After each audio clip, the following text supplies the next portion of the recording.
My mom kicked out my 8 years old for not doing chores. What she didn't expect was how I'd turn the whole family against her.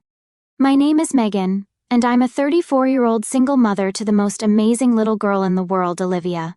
Olivia is now 10, but when this story takes place, she had just turned 8. Her father walked out when she was 2, leaving us to fend for ourselves. It's been tough, but we've managed to build a good life together. 2 years ago, I was working as a nurse at the local hospital, pulling long shifts to make ends meet. The hours were brutal, especially the 12-hour shifts that sometimes stretched to 14 hours when we were understaffed. I hated leaving Olivia for so long, but I didn't have much choice. Childcare was expensive, and my mother, Catherine, had offered to help by watching Olivia during my shifts. At the time, my mother lived in a large house that she'd inherited from my grandmother. It was a 4-bedroom colonial with a big backyard, perfect for kids to play in. My sister, Hannah, also lived there with her 2 children, Tyler, 9, and Madison, 7. Hannah had gotten divorced the year before and kept her married name, Martinez, when she moved back in with Mom to save money. On paper, it seemed like the perfect arrangement. Olivia would have cousins to play with, and Mom would help with all the kids. What I didn't realize was that this arrangement would turn into a nightmare for my daughter. The problems started slowly. Olivia would come home from Mom's house quieter than usual. When I asked her about her day, she'd just shrug and say it was okay. I figured she was just tired from playing with her cousins. But as weeks turned into months, I noticed other changes. Olivia started having nightmares, and she'd cling to me whenever I mentioned going to Grandma's house. "Mommy, do I have to go to Grandma's tomorrow?" she'd ask with this look of dread in her eyes. "Sweetheart, you know Mommy has to work," I'd explain, "but you get to play with Tyler and Madison." Olivia would just nod and go quiet. I should have pressed harder, should have asked more questions, but I was exhausted, working double shifts just to keep us afloat, and I trusted my mother and sister to take care of Olivia. The truth started coming out in bits and pieces. Olivia mentioned that Grandma made her do big kid chores while Tyler and Madison got to play. When I asked what kind of chores, Olivia said things like vacuuming the entire house, doing dishes, and cleaning bathrooms. I thought maybe Mom was just trying to teach Olivia responsibility, even though 8 seemed young for such heavy chores. Then Olivia started mentioning that Tyler and Madison called her names. "They say I'm stupid and ugly," she whispered one night as I tucked her into bed. "Tyler said I'm not really part of the family because my daddy left." My blood boiled. I called Hannah the next morning, but she brushed it off. "Kids will be kids, Megan. They're just playing around. Olivia needs to toughen up." "Playing around?" I snapped. "They're bullying her." "You're being dramatic," Hannah said. Maybe if Olivia wasn't so sensitive, she'd fit in better. I should have pulled Olivia out of that house right then and there. I should have found another solution, even if it meant going into debt for childcare. But I didn't. I was tired, stressed, and convinced that things would get better. I had no idea how much worse they were about to get. The breaking point came on a Tuesday in March. I had picked up an extra shift at the hospital because one of our nurses had called in sick. It meant I'd be working from 7 in the morning to 7 in the evening, but the overtime pay would help cover Olivia's upcoming birthday party. I dropped Olivia off at Mom's house at 6:30 in the morning, giving her an extra long hug. "Be good for Grandma," I said, kissing her forehead. "I will, Mommy," Olivia replied, but she looked scared. I spent the entire day running between patients, dealing with emergencies, and trying to keep up with the constant demands of the hospital. Around 3 in the afternoon, I got a brief text from Mom. "Olivia is fine. Don't worry about calling." I thought it was sweet that she was being considerate of my busy schedule. At 6 in the evening, during my dinner break, I tried calling to check on Olivia, but no one answered. I figured they were probably having dinner or the kids were playing outside. I sent a text. "How's Olivia doing? Hope she's being good." No response. By 7 in the evening, I was starting to worry. I called again, and this time Hannah answered. "Hey Megan," she said, and something in her voice made my stomach drop. "Hi Jess, how's Olivia? Can I talk to her?" There was a pause. "Actually, I was just about to call you. Is Olivia with you?" "What do you mean, is she with me? I'm at work. I dropped her off at Mom's this morning." "Well, she's not here. I haven't seen her all day, actually." The phone slipped from my hand and clattered to the floor. Other nurses in the break room looked up, concerned. I scrambled to pick up the phone. "What do you mean you haven't seen her all day? Where is she?" Put Mom on the phone. Mom's not here. She went to her book club around 7. Megan, when did you last talk to Olivia? I haven't talked to her since I dropped her off this morning. Hannah, where is my daughter? I don't know, I thought she was with Mom all day, but when I got home from work, Mom was getting ready to leave and said Olivia had left hours ago. My hands were shaking so badly I could barely hold the phone. Left? What do you mean, left? She's 8 years old. Look, I'm sure she's fine. Maybe she went to a friend's house or...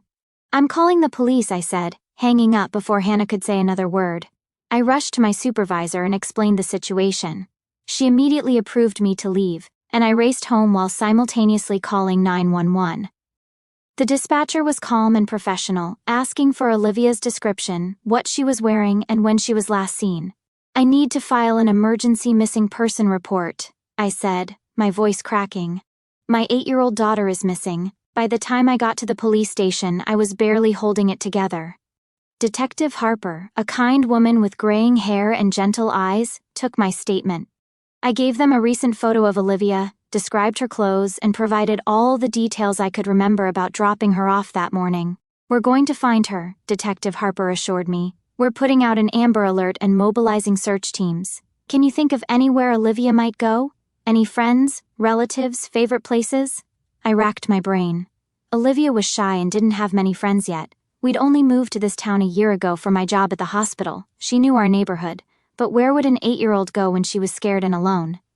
The next few hours were the longest of my life. I sat in my car outside Mom's house, waiting for any news. Police cars had been coming and going, and I could see officers questioning Mom and Hannah. Neighbors had joined the search, walking through the local park and calling Olivia's name. At 9:47 in the evening, my phone rang. Detective Harper's voice was gentle but serious. Megan, we found Olivia. She's safe, but she's at the hospital. We need you to come right away. The hospital? Is she hurt? What happened? Just come quickly, we'll explain everything when you get here. I broke every speed limit getting to the hospital. When I arrived, Detective Harper was waiting for me with a social worker named Miss Ramirez. They led me to a private room in the pediatric ward. Before you see Olivia, we need to prepare you, Detective Harper said. She's physically okay, but she's been through a traumatic experience. She was found hiding in an abandoned shed about 2 miles from your mother's house. She's been there since around 10 in the morning. 10 in the morning? That's 11 hours ago. Megan? Miss Ramirez said gently. Olivia has told us some very concerning things about what happened at your mother's house today. We need to discuss this before you see her. They led me to a small conference room and closed the door. What they told me next made my blood run cold. According to Olivia's statement, that morning had started like any other. Mom had made breakfast for Tyler and Madison but told Olivia she had to wait until after she finished her morning chores. These chores included scrubbing the kitchen floor on her hands and knees, cleaning all 3 bathrooms, and doing 2 loads of laundry. While Olivia was working, Tyler and Madison were playing video games and watching TV. They started teasing her, calling her Cinderella and the maid. When Olivia asked if she could have some breakfast, Tyler told her that servants eat after everyone else. Madison, apparently following her brother's lead, started calling Olivia garbage girl and said she smelled bad.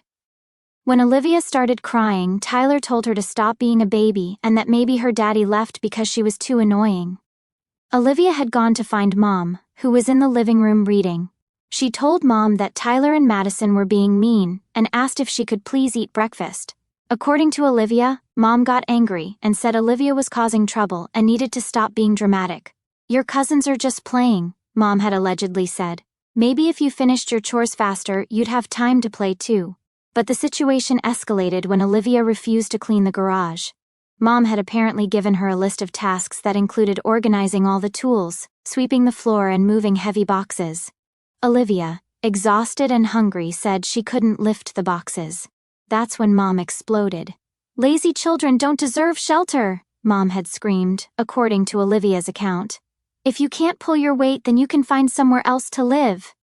Mom had then grabbed Olivia by the arm, dragged her to the front door, and literally pushed her outside, locking the door behind her.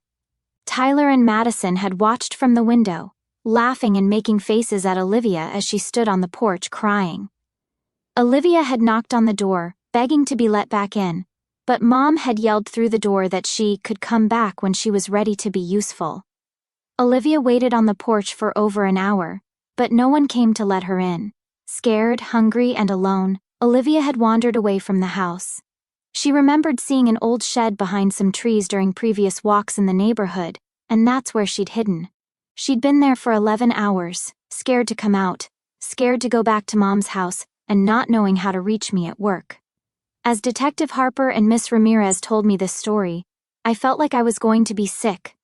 My innocent, sweet little girl had been treated like a servant, emotionally abused, and then literally thrown out of the house by my own mother. The woman I had trusted to care for Olivia had traumatized her in the worst possible way. "Can I see her now?" I asked, my voice barely a whisper. They led me to Olivia's room. When I walked in and saw her lying in that hospital bed, looking so small and fragile, I froze.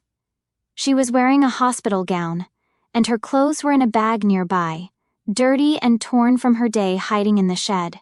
Her face was streaked with dried tears, and she had scratches on her arms from squeezing into the small shed. But it was her eyes that broke my heart. They were empty, hollow, like something inside her had died. When she saw me, she didn't run into my arms like she usually did. She just looked at me with this expression of pure defeat. "Mommy," she whispered, "I'm sorry I was bad." I rushed to her bedside and gathered her in my arms, holding her as tightly as I dared. "You weren't bad, baby. You did nothing wrong. Nothing. Mommy is so sorry." Olivia clung to me and started sobbing. "Grandma said I was lazy. Tyler said Daddy left because I'm annoying. I tried to be good, Mommy. I tried so hard. You are good, Olivia. You are perfect. This is not your fault." We held each other and cried until we were both exhausted. The doctor came in to check on Olivia and confirmed she was dehydrated and had some minor cuts and bruises, but was otherwise physically okay. The psychological trauma, however, was a different story. Ms. Ramirez explained that Child Protective Services would need to investigate the incident. While they didn't suspect me of any wrongdoing, they needed to ensure Olivia's safety and document what had happened. I assured them I would cooperate fully and that Olivia would never be going back to my mother's house. We went home around 1 in the morning. Olivia didn't want to sleep in her own bed, so I let her curl up next to me. She kept waking up throughout the night, calling for me to make sure I was still there. The next morning, I called in sick to work and spent the day just holding Olivia and trying to process what had happened. I also started making phone calls. The first was to a family lawyer, David Kim, who came highly recommended.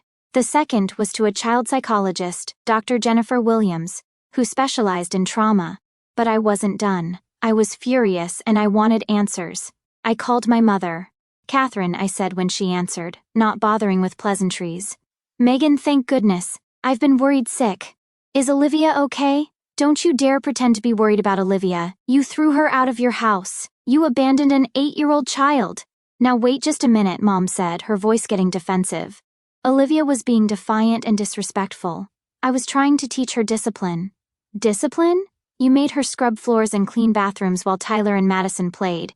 You let them torment her, and then you literally threw her out of the house." "I didn't throw her out. I told her she could come back when she was ready to behave.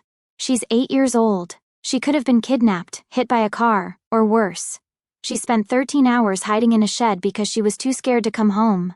"You're being dramatic, Megan. Kids are more resilient than you think." That's when I realized that my mother felt absolutely no remorse for what she'd done. In her mind, she was justified. Olivia was just being difficult, and Mom had been teaching her a lesson. "You're right, Mom. Kids are resilient, and Olivia is going to be just fine because she's never going to see you again." I hung up before she could respond. Over the next few weeks, Olivia started therapy with Dr. Williams. It was heartbreaking to watch my confident, bubbly little girl struggle with anxiety and fear. She was afraid to be alone, afraid that I wouldn't come back from work, and afraid that she was bad and deserved to be abandoned. Dr. Williams explained that Olivia was experiencing symptoms of trauma, and that it would take time and patience to help her heal. She also recommended that Olivia have no contact with Mom, Hannah, Tyler, or Madison while she worked through her feelings. Meanwhile, the legal wheels were turning. David Kim, my lawyer, explained that while what my mother did was morally reprehensible, proving criminal charges would be difficult. However, he believed we had a strong case for a civil lawsuit based on negligence, emotional distress, and child endangerment. The CPS investigation was thorough. They interviewed Olivia multiple times using child-friendly techniques to get her story. They also interviewed Mom, Hannah, Tyler, and Madison. The investigator, Mrs. Rodriguez, was professional but clearly disturbed by what she found. Your mother's account of events doesn't match Olivia's, or even your sister's, Mrs. Rodriguez told me during one of our meetings. Your mother claims Olivia was just being asked to do age-appropriate chores, but the list of tasks we found suggests otherwise. An 8-year-old should not be expected to clean multiple bathrooms, do laundry, or move heavy objects. She also found evidence that this treatment had been going on for months, not just that one day. Tyler and Madison, when interviewed separately, admitted that Olivia was always given more chores than them, and that they were encouraged to tease her about her father leaving. Your sister claims she wasn't aware of the extent of the problem, Mrs. Rodriguez continued, but she admits she heard your mother yelling at Olivia and saw her doing chores while her own children played. She says she thought it was character building. The final CPS report was damning.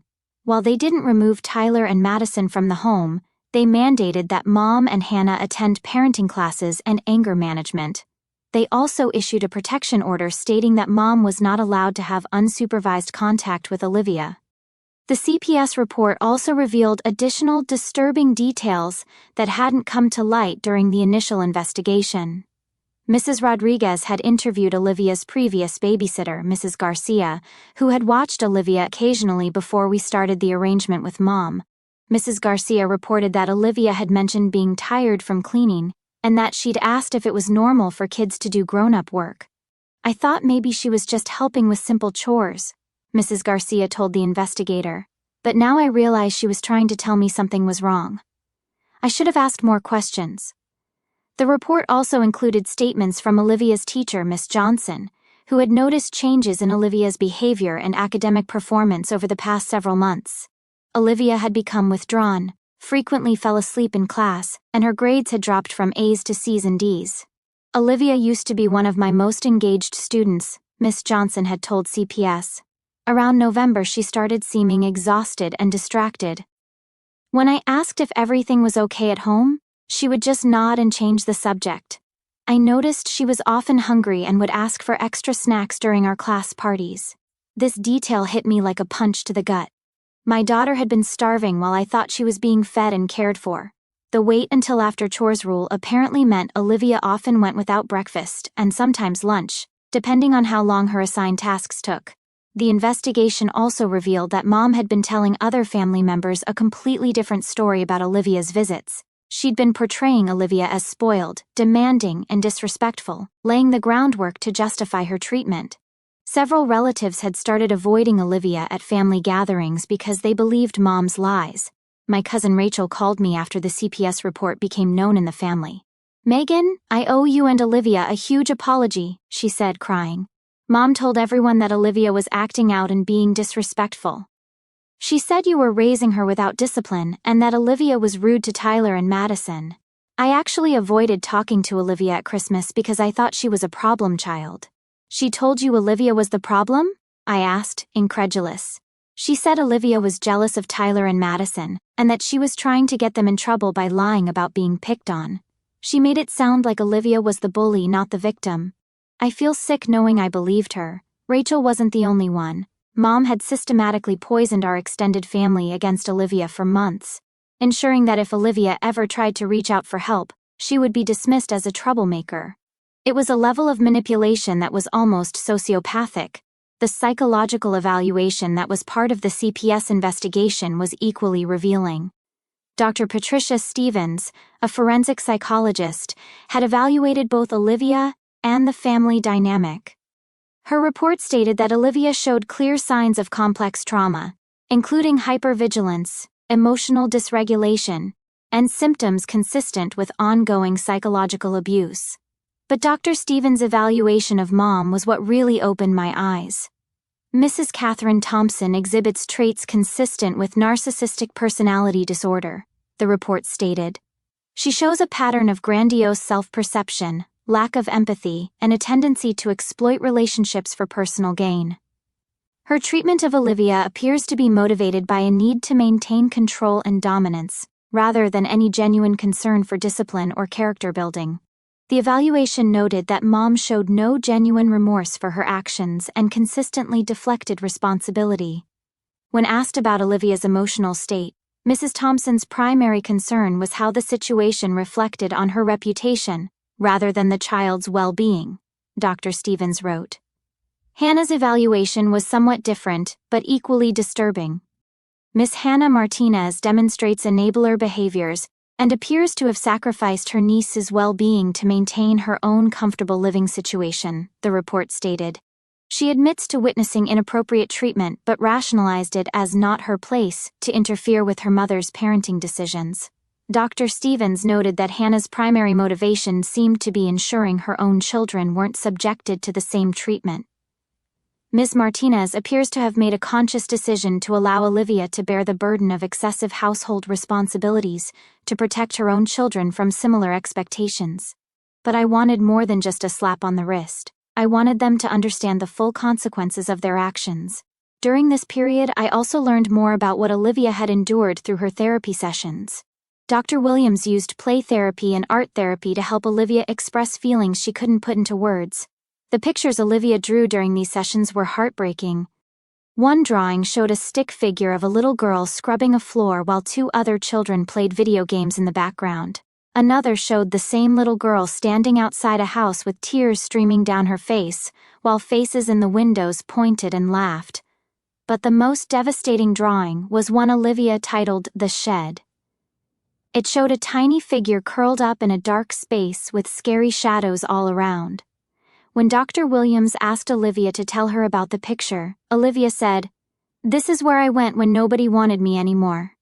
"How did you feel in the shed?" Dr. Williams had asked gently. "Scared and hungry," Olivia replied, "but also invisible. Nobody could see me to be mad at me." Dr. Williams explained to me that Olivia had internalized the abuse to such a degree that she believed she deserved it. Olivia has developed a trauma response where she tries to make herself invisible to avoid conflict, she said. She's learned that her needs and feelings don't matter, which is incredibly damaging for a child's development. The therapy sessions also revealed that Olivia had been having dissociative episodes during the worst abuse. "Sometimes when Grandma yelled really loud, I would pretend I was somewhere else," Olivia told Dr. Williams. "I would think about being at the park with Mommy, and then I couldn't hear the mean words anymore." Learning about these coping mechanisms broke my heart all over again.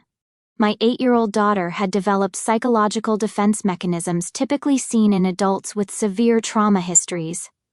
Around this time, I also started receiving pressure from other family members to let it go and move on for the sake of family unity. My Uncle Tom called me one evening with what he clearly thought was sage advice. "Megan, I know Catherine made mistakes, but she's getting older and set in her ways," he said. "Maybe it's time to forgive and forget. Olivia seems fine now." "Uncle Tom, would you forgive and forget if someone threw your great-niece out of their house and left her to hide in a shed for 11 hours? I asked, referring to Hannah's daughter, Madison. "Well, that's different." "No, it's not different. It's exactly the same. Olivia is just as deserving of protection and love as Madison. The fact that Mom is old doesn't excuse child abuse. But think about the family, Megan. This lawsuit is tearing everyone apart. The family was torn apart the moment Mom decided to abuse my daughter. I'm just making sure there are consequences for that choice." These conversations made me realize how deeply ingrained the family's dysfunction was. They were more concerned about maintaining the appearance of family harmony than actually protecting children. It reinforced my decision to keep Olivia away from all of them. Meanwhile, Olivia's healing process was ongoing and complicated. Some days, she seemed like her old self, laughing and playing without a care in the world. Other days, she would regress and become clingy and fearful. The trauma had fundamentally changed her, and I had to learn to parent a child who had been through something I couldn't fully understand. One particularly difficult evening, Olivia had a complete meltdown when I asked her to clean her room. She started hyperventilating and crying, saying she was sorry for being lazy and that she would do better. "I'll clean the whole house, Mommy," she sobbed. Please don't make me leave. I'll be good, I promise. It took me 20 minutes to calm her down and help her understand that normal childhood chores were different from what she'd experienced at Mom's house. Dr. Williams had warned me that everyday situations might trigger Olivia's trauma response, but seeing it happen was devastating. I also had to deal with my own feelings of guilt and rage. There were nights when I couldn't sleep, replaying every conversation with Mom, looking for signs I had missed. I started seeing a therapist myself, Dr. Michael Chen, to help process my own trauma from the situation. You're experiencing secondary trauma, Dr. Chen explained. When someone you love is severely hurt, especially your child, it creates its own trauma response. You're not just dealing with Olivia's healing, you're dealing with your own feelings of helplessness and betrayal. Dr. Chen helped me understand that my anger was not only normal but necessary. Your rage is protective, he said. It's your mind's way of ensuring this never happens again. The key is channeling that anger into positive action rather than letting it consume you. The legal process was also taking its toll. Depositions were scheduled, and I had to relive the entire nightmare while lawyers asked detailed questions about every aspect of Olivia's abuse. Mom's lawyer was particularly aggressive, trying to paint me as an overprotective mother who was exaggerating Olivia's trauma for financial gain. Isn't it true, Miss Williams, that children often exaggerate when they're seeking attention? Mom's lawyer asked during my deposition. Olivia wasn't seeking attention, I replied firmly. She was seeking safety, and instead of finding it with her grandmother, she found abuse. But don't you think filing this lawsuit is teaching Olivia that she should blame others for her problems instead of taking responsibility? David Kim objected before I could answer. But the question revealed the defense strategy. They were going to argue that holding Mom accountable was somehow harmful to Olivia's character development. During Mom's deposition, her true colors really showed. When asked about the day she kicked Olivia out, she showed no remorse whatsoever. Olivia was being defiant and disrespectful, she stated. I told her that lazy children don't deserve shelter because I was trying to motivate her to work harder. You told an 8-year-old that she didn't deserve shelter? David Kim asked. I was teaching her that actions have consequences. What consequence did you expect an 8-year-old to learn from being abandoned outside your home? I expected her to come back ready to behave properly.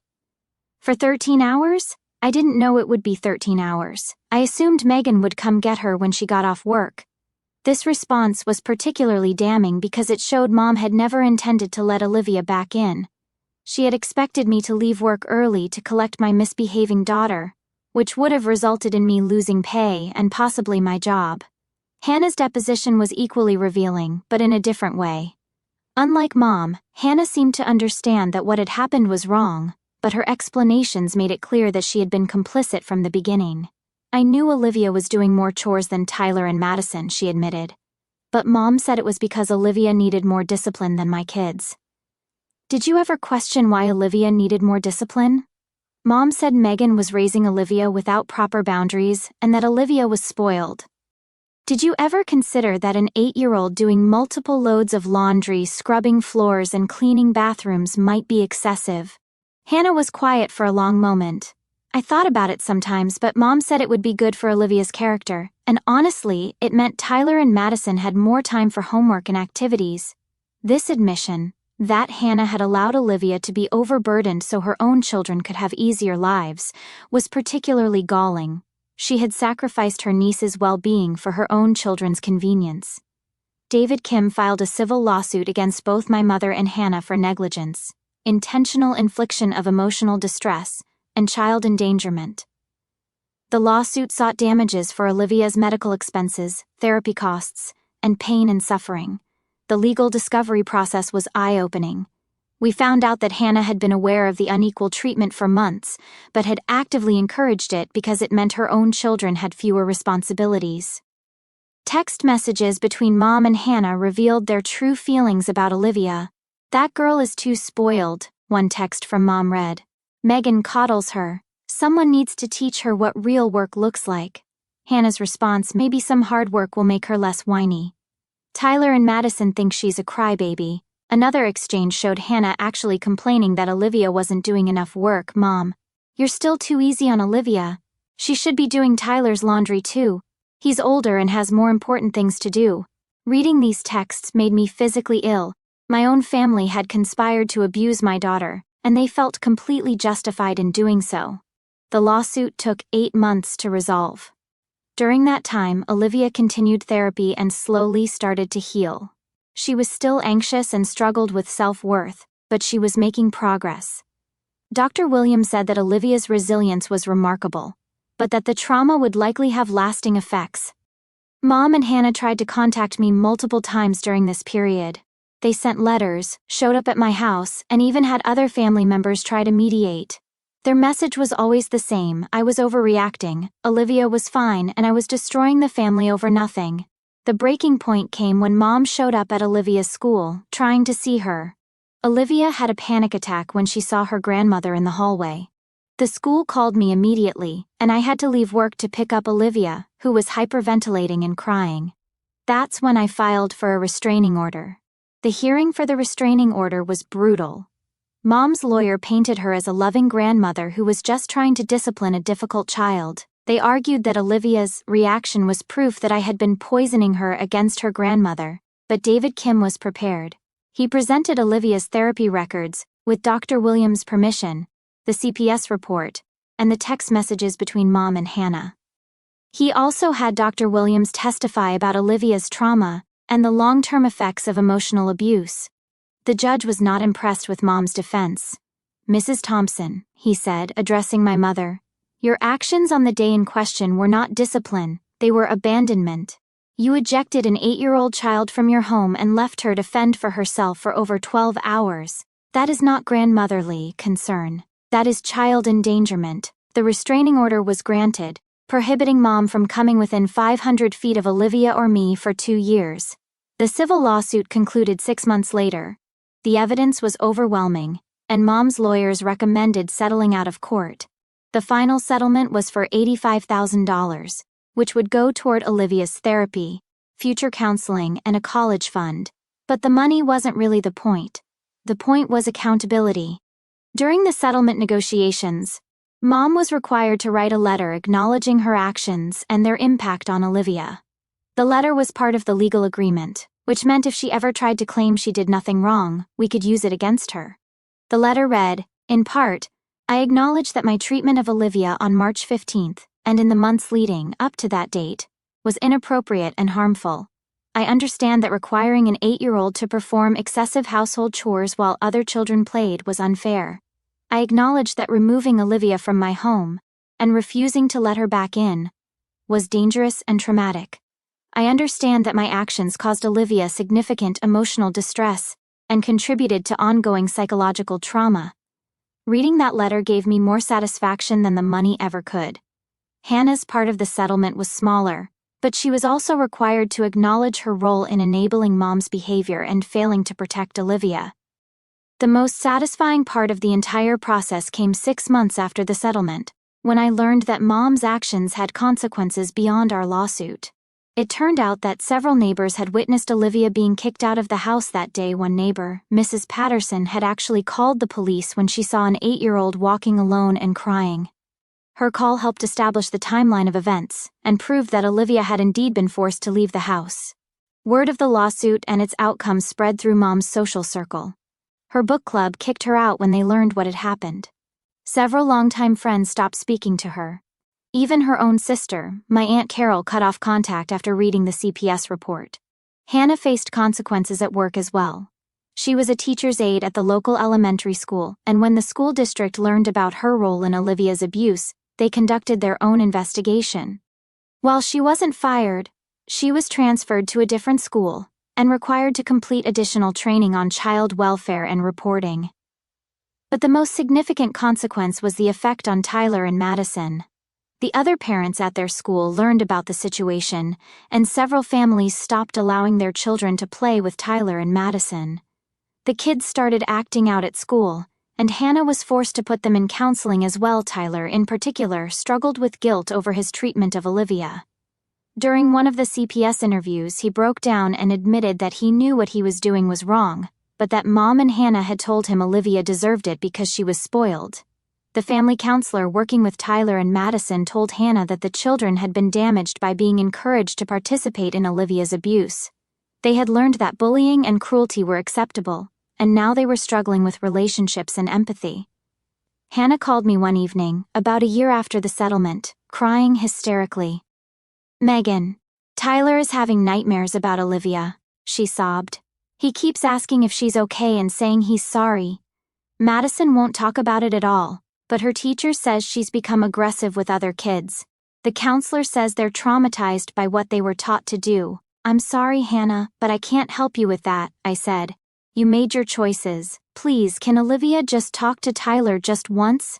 He needs to apologize to her." "Absolutely not. Olivia is still in therapy dealing with the trauma your son helped inflict. I will not expose her to any of you again." "But we're family." "No, we're not. Family doesn't abuse children. Family doesn't abandon 8-year-olds. You stopped being family the day you chose to enable Mom's behavior instead of protecting Olivia." I hung up and blocked her number. Olivia is now 10 years old and doing much better. She's still in therapy but less frequently. She's made friends at school and joined the soccer team. She's regained her confidence and her smile, though she still has occasional nightmares and anxiety. She asks about her grandmother and cousins sometimes. But Dr. Williams has helped her understand that some people make bad choices, and that it's okay to stay away from people who hurt us, even if they're family. The college fund from the settlement has grown significantly, and Olivia will have plenty of money for her education when the time comes.